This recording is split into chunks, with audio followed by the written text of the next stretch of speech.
In this video, we're breaking down a play from a high school game, looking to see if the contact on R3 is going to be obstruction, interference, malicious contact, or simply nothing. To start, let's look at the situation. We have a runner on third base only, and we can see that second base is not occupied, and we can assume that first base is not occupied because if there was runners on first and third, then our base umpire would be in the B position. Now, right off the bat, we notice that there's less than 2 outs, and the reason being is that the third baseman and most likely the first baseman on the other side are playing in. So they're looking to make a play on R3 if he goes to the plate on a ground ball. That being said, our middle infielders are playing deep, so we know they're most likely going to be going to first base. Now, right off the bat, the ball's hit to the third baseman, and the defense gets the play that they wanted. The runner from third immediately takes off for the plate, and the ball's going to beat him pretty easily. In fact, it's going to beat him by so much that he actually has time to stop and turn around. And at this moment, our instinct should tell us we have the development of a pickle play. Now, for this play, our umpires are going to be in really tough positions to see what they need to see. Note, for our plate umpire, when we have a pickle play, we want to be at least 8 to 10 feet from the foul line.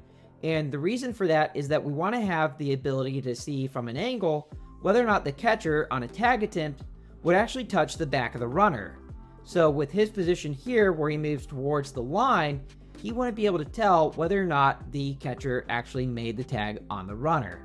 Also, if the play suddenly develops back into the plate, he's going to be right in the way of the runner and he's not going to have any angle for plays at the plate. So for our plate umpires, we really need to focus on getting our distance from the line here.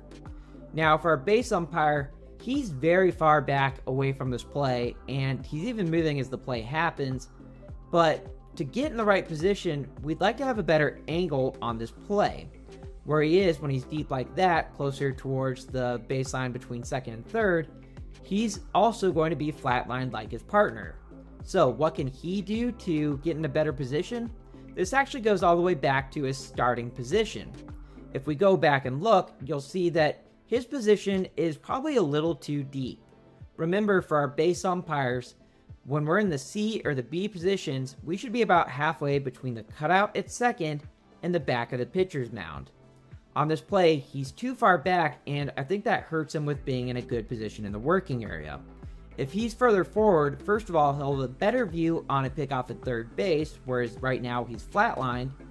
But also, then he'd be in the working area, and that might give him a better view on this play to see when the contact occurs and what the contact resulted from.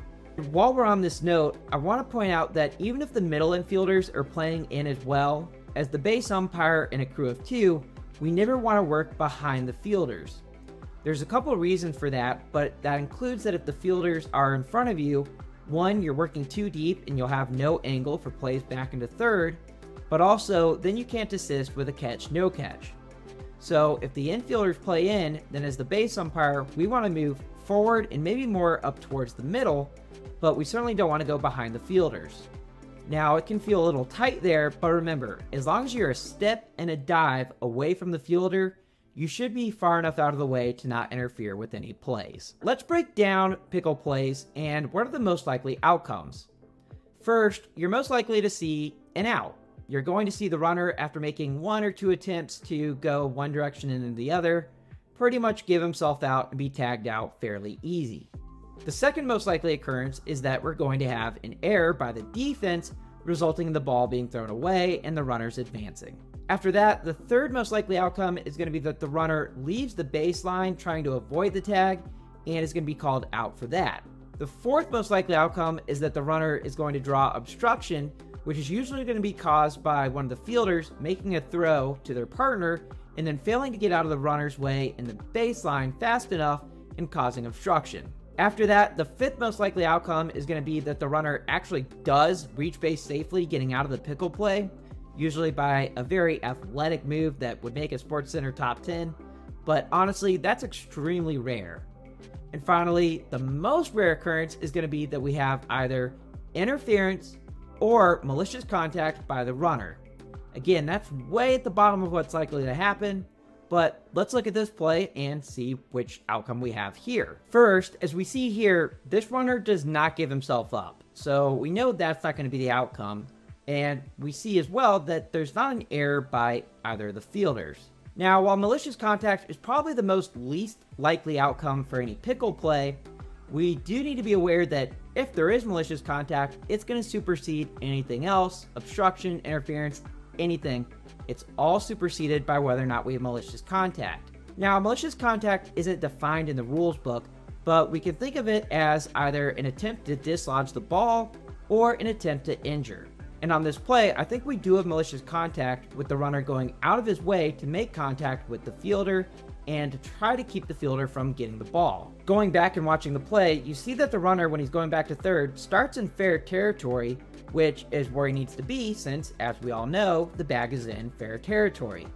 But once he sees the fielder getting the ball in foul territory, look how far he deviates away from the line to make this contact with the fielder. There's no doubt in my mind that he makes that deviation to try and create contact to dislodge the ball. And it's pretty easy to say he's trying to dislodge the ball based on the fact that he also drops his shoulder. So I think with him leaving the baseline like that and then dropping his shoulder into the fielder, I think this is an attempt to dislodge the ball and should result in malicious contact being called. But let's say we're not calling malicious contact on this play. First off, I don't think we have obstruction here. As you can see, the fielder's position is in foul territory, and remember that our runner started on the line, if not entirely in fair territory, so he is a baseline right to the bag and doesn't need to deviate into foul territory like he does. He could easily go for the fair territory side of the bag and have a straight line there without the fielder being in his way. Don't think we have obstruction, and I don't think we have blocking of the base. Now, it's hard to say that we have true interference on this play, because interference requires usually either that the runner be hit by a batted ball or that the runner intentionally gets hit by a thrown ball. And in my judgment here, I don't think he intentionally gets hit by a thrown ball because, as you can see, he's not even looking at the ball. He's just looking at the fielder that he's going to try to run into. And I don't think he interferes with this, which you can tell because the third baseman is even able to catch the ball. So in my judgment, we don't have obstruction here, we don't have interference here. So if you're not going to go with malicious contact, I'm pretty much okay with a no call here, which would result in the runner being out because the fielder still holds onto the ball, and it looks like he does make a tag on the back of the runner. So to break this down, I'd probably go with one of two results. Either calling malicious contact, which would be very hard to do with one look at this play, or going with that's nothing and an out, because again, I think the contact was avoidable. I don't think it was obstruction by the fielder being in the way of the runner, and I don't have interference here because he's not hit by a batted ball or trying to intentionally get hit by the ball. Ultimately, it's just did we catch that he deviated out of the base path to try and create that contact with the fielder. Now, before closing out this video, let's talk about whose call this is.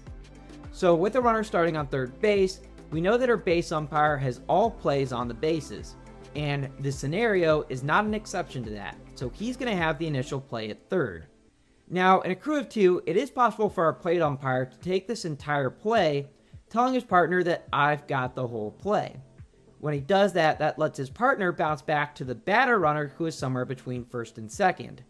But a disclaimer here is that in my 16 plus years of umpiring, I've never seen a play where we actually need to split like that. Usually a pickle doesn't last long enough, especially at the higher levels, that you would ever get into a position where the plate umpire could take responsibility for all calls at third and home. In this play, for example, there's no way that he could be in any position to make a call at third.